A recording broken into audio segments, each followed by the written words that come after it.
एक बार एक किसान हर कभी आने वाले आंधी तूफान, ओलावृष्टि, तेज धूप इत्यादि से परेशान हो गया, क्योंकि कभी कभी फसल ज्यादा खराब हो जाती थी। इसलिए वह परेशान होकर ईश्वर से शिकायत करने लगा। किसान बोला, आप ईश्वर तो है, लेकिन फसल को कब क्या चाहिए इसकी जानकारी नहीं है। जिसकी जरूरत भी नहीं होती है वह भी देते रहते हैं।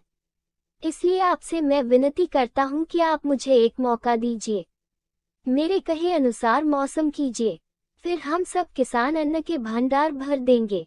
ईश्वर मुस्कुराए और बोले, ठीक है, आज से तुम्हारे अनुसार मौसम रखूंगा। किसान खुश हो गया। किसान ने अगली फसल में गेहूं की बुवाई की।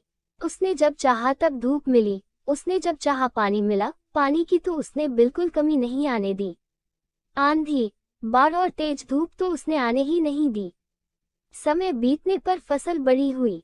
किसान भी बहुत खुश हुआ कि इस बार शानदार फसल दिख रही है। किसान ने मन ही मन सोचा कि ईश्वर को अब पता चलेगा कि अच्छी फसल के लिए क्या क्या जरूरी है। फालतू में ही किसान को परेशान करते रहते हैं।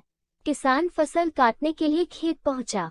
गेहूं के पौधे की बालियों को हाथ लगाया तो उसके पैरों तले जमीन खिसक गई। उसने देखा कि किसी भी पौधे की बालियों में एक भी दाना नहीं था।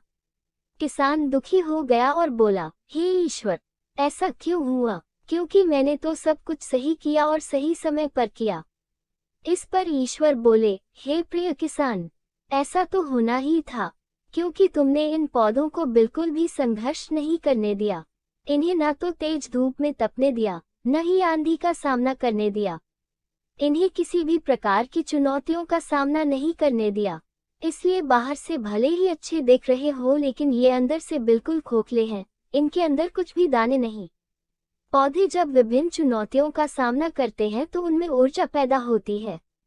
यह ऊर्जा उनके अंदर सही सामर्थ्य पैदा करती, जिनके लिए वह बने हैं। दोस्तों, ठीक इसी प्रकार जब तक इंसान संघर्ष से नहीं गुजरता है, वह आदमी खोखला रह जाता है। जीवन की चुनौतियां ही उसके लिए उन्नति के नए रास्ते खोल देती हैं और आदमी को मजबूत और प्रतिभाशाली बनाती है। इसलिए आपके भी जीवन में मुसीबतें या चुनौतियां आए तो घबराना मत। यह आपको बिखेरने के लिए नहीं, निखारने के लिए आई है।